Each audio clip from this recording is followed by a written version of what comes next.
जय हिंद दोस्तों।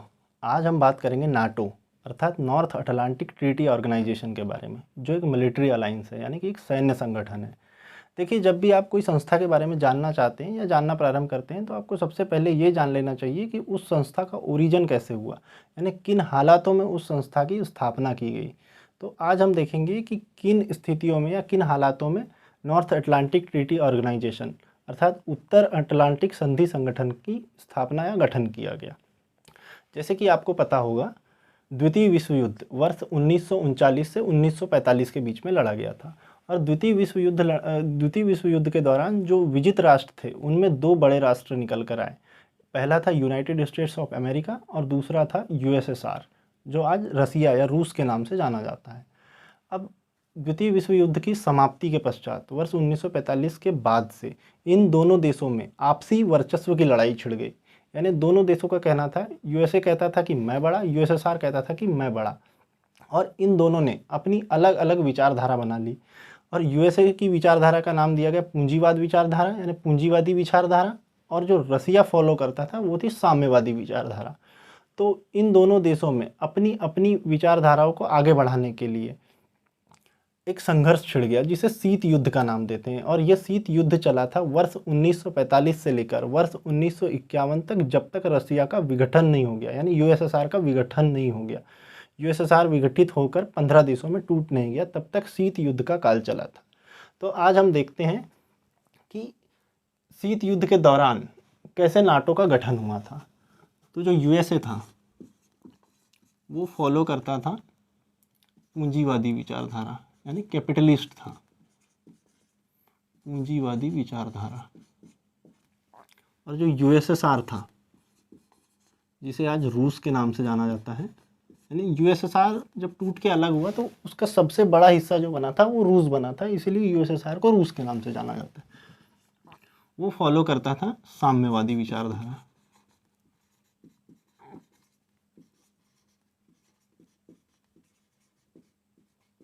अब इन दोनों देशों में संघर्ष ये होने लग गया, यूएसए कहने लगा कि पूंजीवादी विचारधारा सबसे अच्छी और इसका विस्तार करने लग गया। यूएसएसआर का कहना था कि साम्यवादी विचारधारा बड़ी अच्छी और ये इसका विस्तार करने लग गया। तो अमेरिका ने और उसके सहयोगी देश जो पूंजीवादी विचारधारा का समर्थन करते थे, उन सभी देशों ने मिलकर एक संगठन का निर्माण किया, जो एक सैन्य संगठन था, मिलिट्री अलायंस था, जिसको नाम दिया गया नाटो। इसका पूरा नाम होता है North Atlantic Treaty Organisation. North Atlantic Treaty Organisation. Hindi में इसको कहते हैं उत्तरी अटलांटिक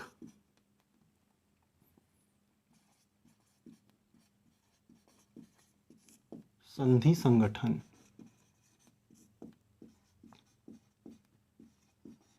या इसे एक और नाम से जाना जाता है जिसे कहते हैं वाशिंगटन संधि।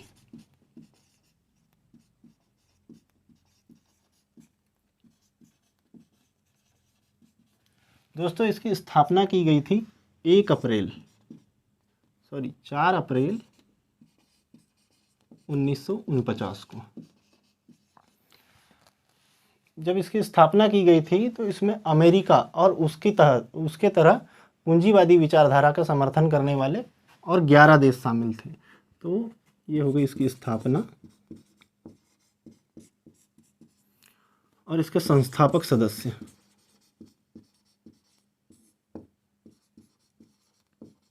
टोटल 12 थे।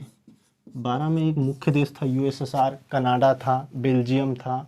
ऐसे 12 देशों ने मिलकर नाटो की स्थापना की थी। और इसका मुख्यालय बनाया गया ब्रुसेल्स, बेल्जियम में। इसका मुख्यालय याद रखिएगा, मल्टीपल टाइम इसका जो हेडक्वार्टर है, नाटो का हेडक्वार्टर मल्टीपल टाइम एग्जाम्स में पूछा गया है कि ये कहाँ पर है। तो ये है ब्रुसेल्स, बेल्जियम में। बेल्जियम में एक जगह है ब्रुसेल्स नाम से, वहाँ पर इसका हेडक्वार्टर है। और इसकी जो आधिकारिक भाषाएं हैं वो है इंग्लिश और फ्रेंच। अब अमेरिका ने अपनी विचारधारा के विस्तार के लिए नाटो नामक एक गठबंधन बनाया। इसके विपक्ष में साम्यवादी विचारधारा का विस्तार करने के लिए यूएसएसआर ने, देखिए रसिया को पहले यूएसएसआर के नाम से जाना जाता था 1991 तक, तो यूएसएसआर ने इसको काउंटर करने के लिए ऐसा ही एक सैन्य गठबंधन का निर्माण किया जिसे वारसा पैक्ट कहते हैं। तो यहाँ देखिए रशिया ने निर्माण किया वारसा पैक्ट का, और वारसा पैक्ट मुख्य बनाया गया था यूएसए को काउंटर करने के लिए या नाटो को काउंटर करने के लिए। अब शीत युद्ध का काल आगे बढ़ता है और एक वर्ष आता है 1991। 1991 में कुछ राजनीतिक और कुछ आर्थिक कारणों से जो रसिया होता है वो 15 देशों में टूट जाता है। रसिया 15 देशों में यूएसएसआर 15 देशों में टूट जाता है और उसमें से एक बड़ा देश निकल कर आता है जिसे रसिया या रूस के नाम से जाना जाता है। अब इस 15 देशों में टूट जाने के बाद ये जो वैचारिक मतभेद की लड़ाई छिड़ी थी या जो ये वर्चस्व की लड़ाई थी, इसमें अमेरिका और उसके सहयोगी देशों को या पूंजीवादी विचारधारा को विजित मान लिया जाता है। अब पूंजीवादी विचारधारा को विजित मान लेने के बाद जो रसिया निकल कर आया, इसने जो ये वारसा पैक्ट था, ये वाला गठबंधन, इसको ख़त्म कर दिया। और अमेरिका से भी अपेक्षित था, चूँकि नाटो की स्थापना जो की गई थी वो रसिया को काउंटर करने के लिए या उसकी जो विचारधारा थी साम्यवादी विचारधारा, उसको काउंटर करने के लिए की गई थी। तो अब जब शीत युद्ध समाप्त हो गया था तो एक्सपेक्टेड था कि अमेरिका नाटो का विखंडन कर देगा या नाटो को समाप्त कर देगा, लेकिन अमेरिका ने ऐसा नहीं किया, बल्कि इसके विपरीत जाकर नाटो का एक्सपेंशन चालू कर दिया। और नाटो का एक्सपेंशन ही वर्तमान दुनिया में सबसे बड़ा संकट बनकर आया है। और कुछ देशों का कहना है या कुछ बड़े संगठनों का कहना है कि अगर तृतीय विश्व युद्ध होता है तो उसके पीछे सबसे बड़ा हाथ होगा नाटो का, यानी नॉर्थ अटलांटिक ट्रीटी ऑर्गेनाइजेशन का, क्योंकि इसने दुनिया में पूरी अस्थिरता ला दी है। क्योंकि इसके एक्सपेंशन से इसमें कुछ नए नए सदस्य जोड़े गए हैं जिनके बारे में अभी आगे हम वीडियो में चर्चा करेंगे। तो ये थी इसकी पृष्ठभूमि कि किन हालातों में नाटो का गठन हुआ था। तो आप ये याद रखिएगा कि 4 अप्रैल 1949 को नाटो की स्थापना की गई थी। इसके संस्थापक सदस्य थे 12 देश। उसके बाद इसका मुख्यालय बनाया गया ब्रसेल्स, बेल्जियम में, और इसकी जो आधिकारिक भाषाएं थी वो है इंग्लिश और फ्रेंच, जिनमें इसके सारे काम होते हैं। ठीक है, इसके अपोजिशन में एक और संगठन बना था जिसका नाम था वारसा पैक्ट, जो 1991 में यूएसएसआर के विघटन के बाद समाप्त कर दिया गया था। यूएसएसआर 15 देशों में टूटा था, जिसमें रूस था, वर्तमान में सेंट्रल एशियन कंट्रीज है जो तुर्कमेनिस्तान, तजाकिस्तान, किर्गिस्तान, यूक्रेन है। ये सब देश पहले एक संयुक्त देश हुए करते थे, अखंड यूएसएसआर हुआ करता था। जैसे आज हम कल्पना करते हैं अखंड भारत की, जैसे भारत भी कुछ देशों में टूटा है, वैसे यूएसएसआर 1991 में 15 देशों में टूटा था। तो ये थी इसकी पृष्ठभूमि। अगर आप चाहते हैं तो इसका स्क्रीनशॉट ले सकते हैं। मैं थोड़ा हट जाता हूँ। तो अब हम बात करेंगे नाटो के उद्देश्य के बारे में। देखिए, जब भी किसी संस्था का गठन किया जाता है तो उसके कुछ उद्देश्य रखे जाते हैं। तो अब हम यहाँ देखते हैं कि नाटो के क्या उद्देश्य थे। उद्देश्य, इसके 2 प्रकार के उद्देश्य थे। पहला तो था इसका राजनीतिक उद्देश्य और दूसरा था इसका सैन्य उद्देश्य। तो हम देखेंगे राजनीतिक उद्देश्य यानी पॉलिटिकल ऑब्जेक्टिव।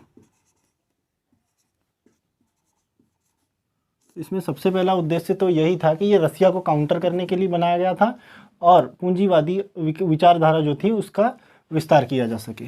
तो पहला आता है रसिया, यानी जो उस समय यूएसएसआर हुआ करता था, यूएसएसआर, इसको काउंटर करने के लिए बनाया गया था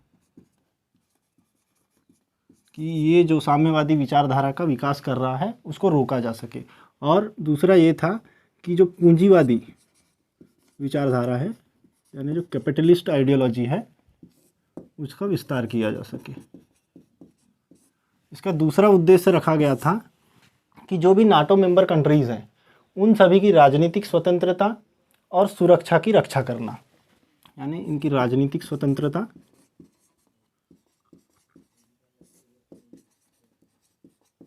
और सुरक्षा की रक्षा। इसका तीसरा उद्देश्य रखा गया था इसके जो भी मेंबर कंट्रीज़ हैं उन सभी मेंबर कंट्रीज़ में कुछ सैन्य सुधार किया जाए और उसकी सेना का आधुनिकीकरण किया जाए। तो सैन्य सुधार और सेना का आधुनिकीकरण।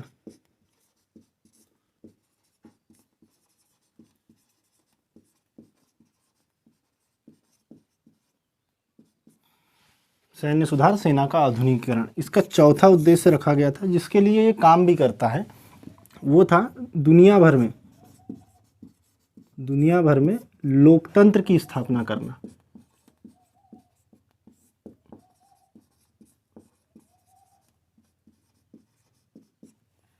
और इसका पांचवा उद्देश्य रखा गया जो WMD होता है, वेपन्स ऑफ मास डिस्ट्रक्शन, जिसमें न्यूक्लियर वेपन्स आते हैं, बायोलॉजिकल वेपन्स आते हैं और केमिकल वेपन्स आते हैं, जिनके उपयोग से बहुत बड़ी मात्रा में मानवीय त्रासदी होती है। और अगर कभी कहीं पर न्यूक्लियर वेपन या बायोलॉजिकल वेपन या फिर केमिकल वेपन का यूज़ कर लिया जाता है तो वहाँ पे लाखों करोड़ों की संख्या में लोगों की जान जाती है।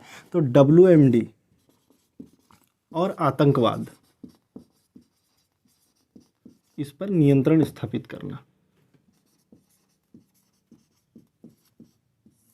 ये इसके राजनीतिक उद्देश्य है। अब हम देखेंगे इसके सैन्य उद्देश्य क्या थे, यानी जो इसके मिलिट्री ऑब्जेक्टिव थे वो क्या रखे गए थे। तो इसके सैन्य उद्देश्यों में नाम आता है 2 आर्टिकल्स का। जो नाटो का संविधान है उसमें 2 आर्टिकल दिए गए हैं, जिसमें एक आर्टिकल है आर्टिकल 4, अनुच्छेद 4। आर्टिकल 4 में कहा गया है कि जितने भी नाटो मेंबर्स हैं उसकी जो क्षेत्रीय एकता है और वहाँ की जो राजनीतिक स्वतंत्रता है, उसमें अगर कोई भी अन्य देश हस्तक्षेप करता है या किसी भी प्रकार से इन्फ्लुएंस डालता है तो सभी नाटो मेंबर कंट्रीज़ एक टेबल टॉक करेंगे, यानी एक बैठक करेंगे और उस बैठक में ये निर्धारित करेंगे या ये सुनिश्चित करेंगे कि उस देश की रक्षा कैसे की जाए। यानी क्षेत्रीय सुरक्षा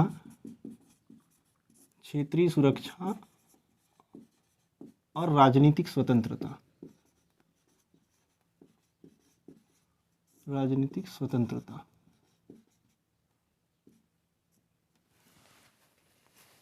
क्षेत्रीय सुरक्षा और राजनीतिक स्वतंत्रता।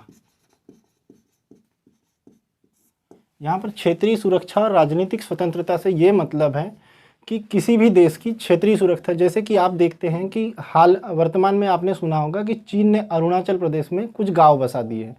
तो चीन अरुणाचल प्रदेश में क्या करता है कि अरुणाचल प्रदेश के जो सेपरेटिस्ट माइंडसेट के लोग हैं, यानी अलगाववादी लोग हैं, उनको फंड्स प्रोवाइड कराता है, उनको हथियार प्रोवाइड कराता है, उनको एम्यूनेशंस देता है ताकि उस क्षेत्र में अशांति बनी रहे। तो इसको कहते हैं कि क्षेत्रीय सुरक्षा में इंटरफेयर करना। तो जब भी किसी नाटो मेंबर कंट्रीज़ पे कोई अन्य देश ऐसी एक्टिविटी करता है तो ये सभी देश मिलकर बैठक करते हैं और उसको हल करने की बातचीत करते हैं। और राजनीतिक स्वतंत्रता से हासिल है, अभी आपने कुछ 1 साल पहले सुना होगा जब पाकिस्तान में सत्ता परिवर्तन हुआ तो वहाँ के भूतपूर्व प्रधानमंत्री PM जो थे इमरान खान ने अमेरिका पर आरोप लगाया कि उसने पाकिस्तान की राजनीति में इंटरफेयर किया है और उनकी सरकार गिरा दी। हालांकि मुझे पर्सनली तो नहीं लगता है कि अमेरिका पाकिस्तान में इतना इंटरेस्टेड होगा कि वहाँ की सरकार गिरा दे, और पाकिस्तान की ऐसी स्थिति नहीं है कि अमेरिका उस पर सोचे। वर्तमान में तो उसकी ऐसी स्थिति है नहीं। तो इसको कहते हैं क्षेत्रीय सुरक्षा और राजनीतिक स्वतंत्रता। जब भी ऐसी स्थिति आती है कि नाटो मेंबर्स की कोई भी कंट्री पर कहीं क्षेत्रीय सुरक्षा का मसला हो या राजनीतिक स्वतंत्रता का मसला हो तो ये सभी देश बैठ के आपस में डिस्कस करते हैं और उस देश की मदद करते हैं। अब इसका एक और आर्टिकल है आर्टिकल 5, और ये सबसे इम्पॉर्टेंट आर्टिकल है नाटो का, और ये सबसे ज़्यादा चर्चित भी रहता है। आर्टिकल 5 में कहा गया है कि अगर किसी भी नाटो सदस्य पर, कोई भी एक नाटो सदस्य है उस पर किसी अन्य देश ने अगर अटैक कर दिया तो इस दौरान उस अटैक को सभी नाटो कंट्रीज़ पे अटैक माना जाएगा। यानी अगर किसी एक कंट्री पर अटैक कर दिया, जैसे अमेरिका पे किसी ने अटैक कर दिया, तो उस अटैक को पूरी नाटो की जितनी भी 31 मेंबर कंट्रीज़ है उन सभी पर अटैक माना जाएगा, और इसकी जवाबी कार्यवाही में उस देश पर ये सभी 31 देश मिलकर अटैक करेंगे। यानी कि attack against one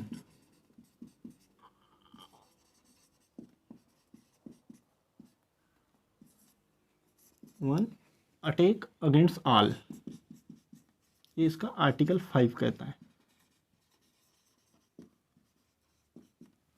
attack against all यानी एक पर हमला, सभी नाटो देशों पर हमला माना जाएगा। और इसकी जवाबी कार्रवाई में सभी नाटो देश मिलकर उस देश पर हमला करेंगे और उस देश को तबाह कर देंगे। ऐसी स्थिति दुनिया में अभी तक एक ही बार आई है और नाटो ने अपने आर्टिकल 5 को एक ही बार इम्प्लीमेंट किया है वर्ष 2001 में। दोस्तों आपको पता होगा 2001 में अमेरिका के वर्ल्ड ट्रेड सेंटर पर 9/11, जिसको 9/11 हमले के नाम से जाना जाता है, अमेरिका के वर्ल्ड ट्रेड सेंटर पर एक आतंकी हमला किया गया था और वर्ल्ड ट्रेड सेंटर को पूरी तरह से नेस्तो नाबूद कर दिया गया था। और इसकी जिम्मेदारी ली थी एक आतंकी, बहुत प्रचलित आतंकी था, Osama bin Laden. Osama bin Laden. और जब अमेरिका के वर्ल्ड ट्रेड सेंटर पर यह हमला हुआ तब नाटो ने अपने आर्टिकल 5 को एक्टिवेट किया था और सभी देशों ने मिलकर जो लादेन था उसकी खोज की थी। और अमेरिका ने बाद में पाकिस्तान के एबटाबाद में लादेन की हत्या करवा दी थी, यानी लादेन को ख़त्म कर दिया था। तो ये आर्टिकल 5 का एक बार अभी तक यूज़ हुआ है। अब हम देखेंगे कि नाटो की वर्तमान स्थिति क्या है। तो हमने देख लिया नाटो की पृष्ठभूमि और उसके उद्देश्य। अब हम जानेंगे इसकी वर्तमान स्थिति कि वर्तमान में नाटो कैसे कार्य कर रहा है और क्या इसकी वर्तमान कंडीशन है।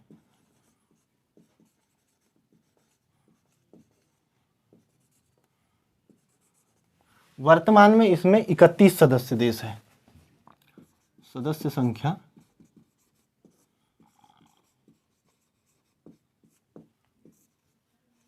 31।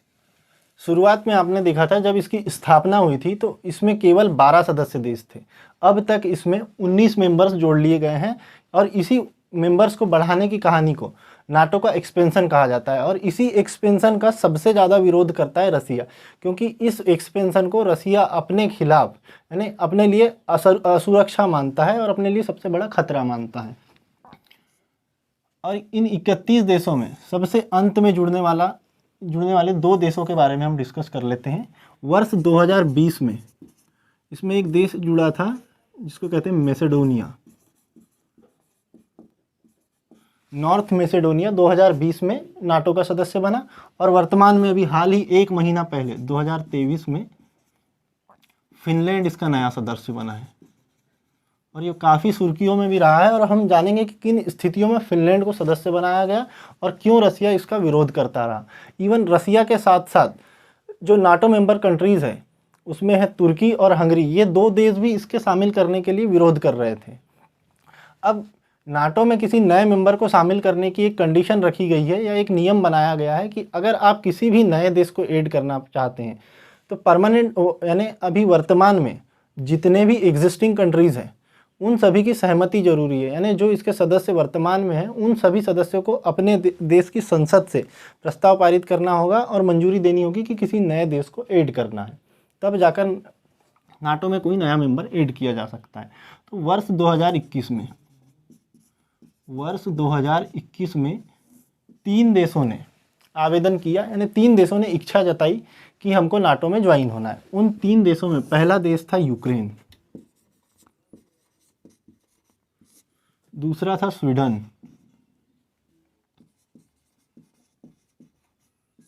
और तीसरा देश था फिनलैंड, जिसको हाल ही में सदस्यता दी गई है।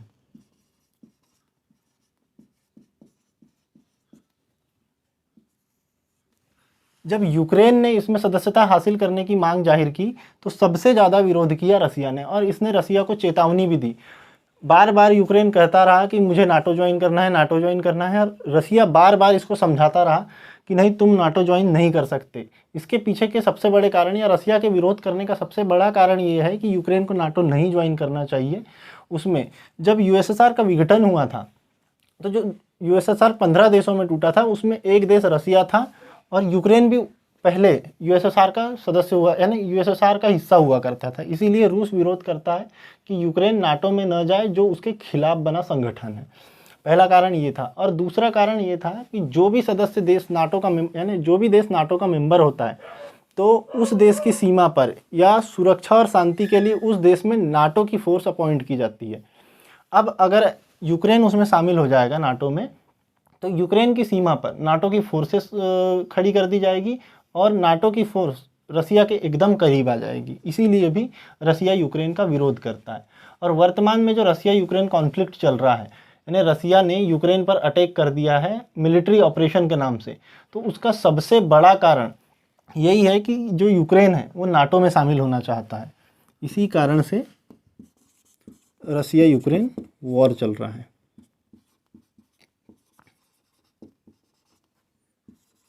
सबसे प्रमुख कारण है रसिया यूक्रेन वॉर का। और आपने देखा भी होगा लगभग पिछले 1 साल से, यानी 22 अप्रैल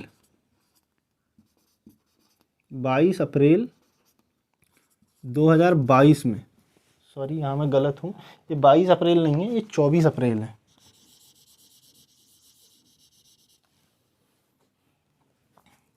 24 अप्रैल 2022 को रसिया ने यूक्रेन पर अटैक कर दिया। और नाटो के रूल्स है, अगर कोई भी देश युद्ध जैसी स्थिति में है तो उसको अपना सदस्य नहीं बनाते हैं। दूसरा देश था स्वीडन। स्वीडन भी मांग कर रहा था कि उसको नाटो में ज्वाइन कर लिया जाए।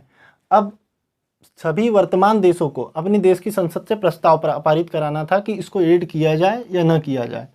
तो स्वीडन और फिनलैंड को ऐड करने के लिए जब ऐसी कंडीशन आई तो उसमें 2 देश निकल कर आए जिन्होंने इसका विरोध किया कि इसको, स्वीडन और फिनलैंड को नाटो में नहीं ज्वाइन करना चाहिए। उसमें पहला देश था तुर्की और दूसरा देश था हंगरी।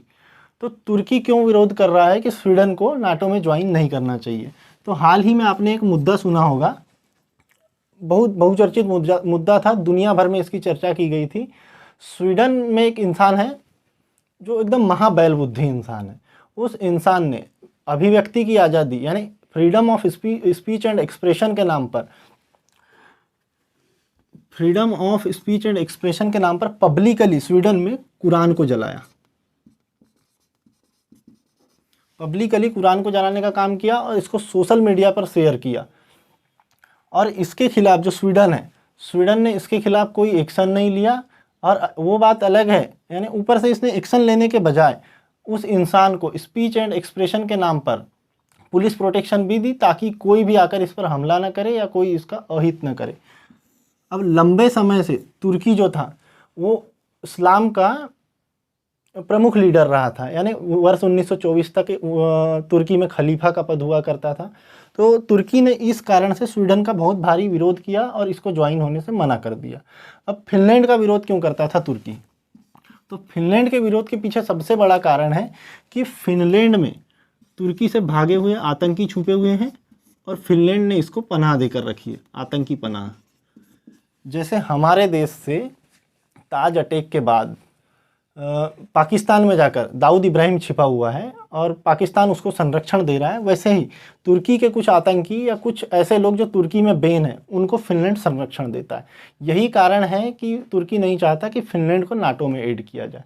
और रहा सवाल हंगरी का, तो हंगरी का ऐसा है, जो नाटो का रूल है कि कोई देश, सदस्य देश अगर चाहे तो अपनी असहमति जता सकता है। तो इस रूल के यूज़ के लिए हंगरी एक टाइप से कहे तो नेता बनना चाह रहा है।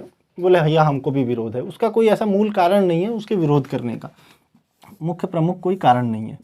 तो इनका विरोध कौन कर रहा है? इनका विरोध कर रहा है तुर्की और हंगरी।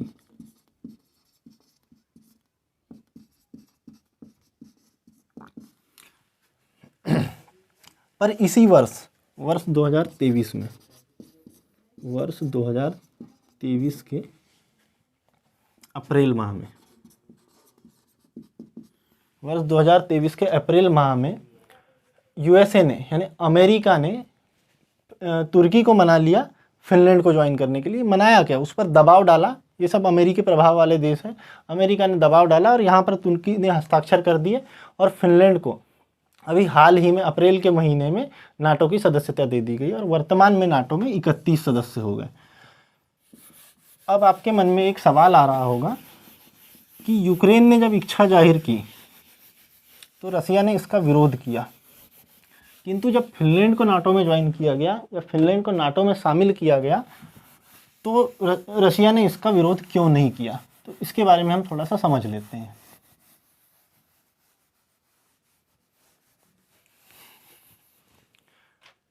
देखिए, यूक्रेन जो था वो यूएसएसआर से टूटकर बना था, तो रसिया आज भी मानता है कि वो उसी का हिस्सा था। इसीलिए रसिया उसके नाटो में ज्वाइन होने से सबसे ज़्यादा चिढ़ा हुआ था। और फिनलैंड और स्वीडन के साथ ऐसा नहीं है, हालांकि वो उसके पड़ोसी देश है, रसिया अभी भी विरोध करता है और रसिया ने अभी भी चेतावनी दी है कि फिनलैंड को इसके बुरे परिणाम भुगतने पड़ेंगे। न जाने अब फ्यूचर में रसिया क्या करता है, फिनलैंड के खिलाफ कौन सी नीति अपनाता है, वो तो रसिया डिसाइड करेगा, पुतिन डिसाइड करेगा। पर यही मूल कारण था कि यूक्रेन पर अटैक कर दिया रसिया ने और फिनलैंड पर अभी तक कोई कार्यवाही नहीं की है। तो हम यहाँ मैप के माध्यम से समझ लेते हैं। मैं डिस्प्ले पे एक मैप दिखा रहा हूँ आपको, तो आप मैप के माध्यम से देख सकते हैं कि रसिया, यूक्रेन और फिनलैंड स्वीडन के बॉर्डर देख सकते हैं कि कितने करीब है। जो फिनलैंड है वो रसिया से लगभग 1300 किलोमीटर का बॉर्डर शेयर करता है। और जब यहाँ तक अगर नाटो की सेना, यानी नाटो में सबसे ज़्यादा प्रभाव है अमेरिका का, नाटो में सबसे प्रभुत्व रखता है अमेरिका, तो यहाँ तक नाटो की सेना रूस के बॉर्डर तक पहुँच जाएगी। और ये एक स्ट्रेटेजिकल खतरा है रूस के लिए, और इसको दुनिया भर में रूस की हार के नाम पर देखा जा रहा है। और वास्तव में ये रूस के लिए बहुत बड़ा सेटबैक है कि उसका एक पड़ोसी देश, उसकी एक करीबी कंट्री जो आज तक, यानी शीत युद्ध के काल से आज तक इन सब गुटों से न्यूट्रल रहा था, वो अचानक से आज नाटो ज्वाइन कर लिया है। और उसका नाटो ज्वाइन करने का मुख्य कारण यही था कि फरवरी 2022 में जब रसिया ने यूक्रेन पर अटैक किया तो उसको भी अपनी सुरक्षा की चिंता सताई और उसने इस कार्रवाई को और तेज कर दिया और अपनी सुरक्षा सुनिश्चित करने के लिए वो नाटो मेंबर कंट्रीज से जुड़ गया, ताकि उस पर कभी भविष्य में अटैक हो तो उसके पास एक सैन्य बैकअप रहे। और अगर अब रसिया फिनलैंड पर अटैक करता है तो पूरी की पूरी नाटो कंट्रीज़, जिसमें अमेरिका है और कुछ प्रमुख यूरोपियन कंट्रीज़ है जैसे फ्रांस है, ब्रिटेन है, जर्मनी है, ये सब ताकतवर कंट्री उसके साथ खड़ी रहेगी। और आज वर्तमान में रसिया यूक्रेन कॉन्फ्लिक्ट के पीछे भी यही कहानी है कि यूक्रेन नाटो ज्वाइन करना चाहता था और रसिया नहीं चाहता था कि उसके पड़ोस तक नाटो विस्तार करे। तो आप मैप के माध्यम से देख सकते हैं इनकी बाउंड्रीज, और यही सबसे मुख्य कारण है कि रसिया नाटो को अपोज करता है। और रसिया कहता है कि अब नाटो की एग्जिस्टेंस वैलिड नहीं है, अब नाटो को ख़त्म कर देना चाहिए। तो आप कमेंट बॉक्स में कमेंट करके बताइए कि क्या वास्तव में नाटो को ख़त्म कर देना चाहिए, और क्या नाटो तृतीय विश्व युद्ध के लिए सबसे बड़ा खतरा है, या तृतीय विश्व युद्ध अगर हुआ तो सबसे बड़ा जिम्मेदार रहेगा नाटो। तो आप कमेंट में लिखकर बताइएगा और मुझे सजेस्ट कीजिएगा कि आप किस टॉपिक पर अगली वीडियो देखना चाहते हैं, तो मैं अगला वीडियो लेक्चर उसी अंतर्राष्ट्रीय टॉपिक पर बनाऊंगा। धन्यवाद।